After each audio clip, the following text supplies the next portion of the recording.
CPM മുസ്ലിം ലീഗിനെ നേരിട്ട് ആക്രമിക്കാൻ ധൈര്യമില്ലാത്തത് കൊണ്ട് അല്ലെങ്കിൽ നാട്ടുകാർക്ക് അറിയാവുന്ന കാര്യമല്ല അല്ലേ?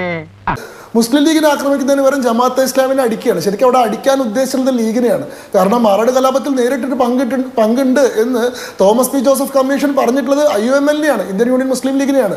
ഇതിൽ 139 പേര് അറസ്റ്റ് ചെയ്തതിൽ 62 പേര് ശിക്ഷിക്കപ്പെട്ടതിൽ ബഹുഭൂരിപക്ഷം പേര് മുസ്ലിം ലീഗിന്റെ പ്രവർത്തകരായിട്ടുള്ള ആളുകളാണ്.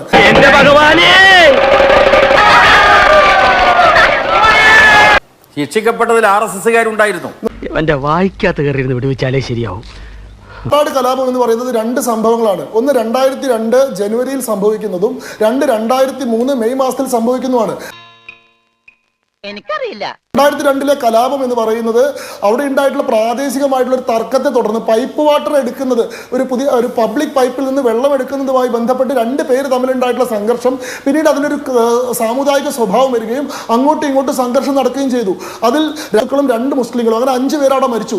ആ കേസുമായി ബന്ധപ്പെട്ട വിഷയത്തിൽ BJP-യുടെ, മുസ്ലിം ലീഗിന്റെ, CPM-ന്റെ, NDF-ന്റെ, ഇന്ത്യൻ നാഷണൽ ലീഗിന്റെ ഉൾപ്പെടെ ഏതാണ്ട് 600ഓളം പ്രതികളുണ്ടായിരുന്നു. മാറാട് പ്രദേശത്തുള്ള മുഴുവൻ മനുഷ്യരും ഏതാണ്ട് ആ കേസിൽ പ്രതികളായിരുന്നു. ആ കേസുമായി ബന്ധപ്പെട്ടിട്ടാണ് CPM-ന്റെയും BJP-യുടെയും ലീഗിന്റെ ആളുകളെ ശിക്ഷിച്ചിട്ടുണ്ട്. എന്നാൽ അതിന്റെ തിരിച്ചടി എന്നോണം 2003 മെയ് മാസത്തിൽ നടന്നിട്ടുള്ള കലാപം എന്ന് പറയുന്നത് ഏകപക്ഷീയമായിട്ടുള്ള ഹിന്ദു വിരുദ്ധ കലാപമാണ്. അതിനെ പറ്റിയിട്ട് അന്വേഷിച്ചിട്ടുള്ള തോമസ് പി ജോസഫ് കമ്മീഷൻ പറയുന്നത് it is not a mere revenge but a one side attack against a particular community എന്നാണ്. ഇത് കേവലം പ്രതികാരത്തിന് വേണ്ടി മാത്രം നടത്തിയിട്ടുള്ളതല്ല, വളരെ കൃത്യമായിട്ടുള്ള ഗൂഢാലോചനയുടെയും ആസൂത്രണത്തോടെയും ഒരു വിഭാഗം മനുഷ്യർക്കെതിരെ നടത്തിയിട്ടുള്ള ആക്രമണമാണ്. BJP-കാരനും പ്രതിയില്ല, അതിലൊരു RSS-കാരനും പ്രതിയില്ല. അതിലെ പ്രതികൾ മുഴുവൻ മുസ്ലിം ലീഗിന്റെ പ്രവർത്തകരും NDF-ന്റെ പ്രവർത്തകരുമാണ്. ലീഗ് വർഗീയ പാർട്ടിയാണോ അതോ സാമുദായിക പാർട്ടിയാണോ അതോ മതേതര പാർട്ടിയാണോ? ഈ ചർച്ചയിലിരുന്ന് ജയരാജന് പറയാൻ കഴിയും ഒരു വർഗീയ പാർട്ടിയാണെന്ന്? അല്ലെങ്കിൽ നാളെ ആവട്ടെ. 2025 ബംഗ്ലാദേശിൽ നടത്തിയിട്ടുള്ള വംശഹത്യയുടെ പിന്നിൽ പ്രവർത്തിക്കുന്നത് ജമാഅത്തെ ഇസ്ലാമിയാണ്. ഒരു ഐക്യദാർഢ്യ സദസ്സ് ബംഗ്ലാദേശികൾക്ക് വേണ്ടി സംഘടിപ്പിച്ചിട്ടുണ്ടോ? 5000 കിലോമീറ്റർ അപ്പുറത്ത് കിടക്കുന്ന പാലസ്തീനിലെ മനുഷ്യർക്ക് വേണ്ടി ഗാസയ്ക്ക് ഐക്യദാർഢ്യം കൊടുത്തുകൊണ്ട് സദസ്സ് സംഘടിപ്പിക്കുകയും അതിലേക്ക് ക്ഷണിക്കുകയും ചെയ്തിട്ടുള്ള ഇവര് ഈ തൊട്ടടുത്ത് ഇന്ത്യയുമായിട്ട് സാംസ്കാരികമായിട്ടും ചരിത്രപരമായിട്ടും രാഷ്ട്രീയമായിട്ടും ബന്ധമുള്ള ബംഗ്ലാദേശിൽ നടത്തുന്ന കൂട്ടക്കൊലയ്ക്കെതിരെ ഒരു ഐക്യദാർഢ്യ സദസ്സോ ഒരു പ്രാർത്ഥനാ സദസ്സോ സംഘടിപ്പിച്ചിട്ടുണ്ടോ?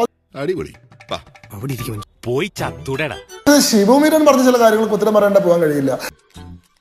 എന്റെ നമ്പറായി എനിക്കുള്ളത് മേടിച്ചിട്ട് വരാം. ആഭ്യന്തര വകുപ്പിലുള്ള RSS-ന്റെ പിടിപാടാണെന്ന് പറയുന്നത് അപ്പോൾ അത് ഹിന്ദു വിരുദ്ധ വർത്തമാനമല്ലേ? ജമാഅത്തെ ഇസ്ലാമി കേരളത്തിന്റെ ആഭ്യന്തര കൈയാളെന്ന് പറയുമ്പോൾ മാത്രം അത് മുസ്ലിം വിരുദ്ധമാവുന്നത് എങ്ങനെയാണ്? ഈ കലാപങ്ങളുടെ എക്സ്പയറി ഡേറ്റ് നിങ്ങൾ തീരുമാനിക്കുന്ന എപ്പോഴാണ്? ഈ ചർച്ചയിൽ തന്നെ 1000 വട്ടം ഞാൻ കേട്ടല്ലോ 23 വർഷം മുൻപ് നടന്ന കലാപം, കഴിഞ്ഞു പോയിട്ടുള്ളൊരു സംഭവം, ഉണങ്ങി തുടങ്ങിയിട്ടുള്ള മുറിവെന്ന്. ഗുജറാത്ത് കലാപത്തെ പറ്റി പറയേണ്ട ഏതെങ്കിലും ഒരു രാഷ്ട്രീയത്തിൽ നിങ്ങൾ BJP-നെ ആക്രമിക്കാറുണ്ടോ? ഏതെങ്കിലും ഒരു തെരഞ്ഞെടുപ്പ് കാലത്ത് നിങ്ങൾ ഗുജറാത്ത് കലാപത്തെ പറ്റി പറയേണ്ട പോയിട്ടുണ്ടോ? 1992 നടന്നിട്ടുള്ള ബാബറി മസ്ജിദ് ഡെമോളിഷനെ പറ്റി ഓർമ്മിപ്പിക്കാതെ നിങ്ങൾ ഏതെങ്കിലും ഒരു സംവാദത്തിൽ BJP അഡ്രസ് ചെയ്ത് തുടങ്ങിയിട്ടുണ്ടോ?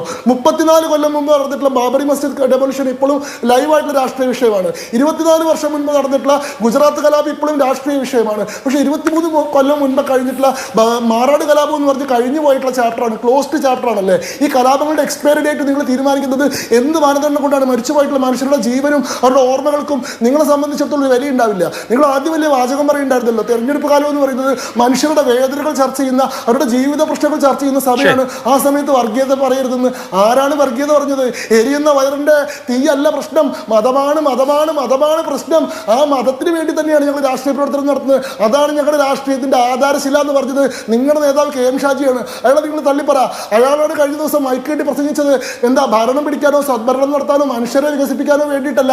ഒരു സമുദായത്തിന് കഴിഞ്ഞ 10 വർഷത്തിൽ നഷ്ടപ്പെട്ടു പോയിട്ടുള്ള അവകാശങ്ങൾ തിരിച്ചു പിടിക്കാൻ, ആ സമുദായത്തിന് അത് തിരിച്ചു കൊടുക്കാൻ വേണ്ടിയിട്ടാണ് നമ്മൾ ഭരണം പിടിക്കുന്നതെന്ന് ആ പറഞ്ഞത് വർഗീയ പരാമർശമല്ലേ? അത് നിങ്ങൾ തള്ളിപ്പറ. ഞാനിവിടെ കലാപത്തിൽ മരിച്ചിട്ടുള്ള ആളുകളുടെ എണ്ണം സ്കോർ ബോർഡ് വായിച്ചു എന്ന് പറഞ്ഞു. കലാപത്തിൽ പങ്കെടുത്തു എന്നൊരു എൻക്വയറി കമ്മീഷൻ കണ്ടുപിടിച്ചിട്ടുള്ള ആളുകളാണ് നിങ്ങൾ. ആളുകളെ കൊന്നവർക്കില്ലാത്ത കുറ്റം കൊല്ലപ്പെട്ട ആളുകളുടെ എണ്ണം പറഞ്ഞവർക്കില്ല. നിങ്ങൾ മനസ്സിലാക്കിക്കോളൂ.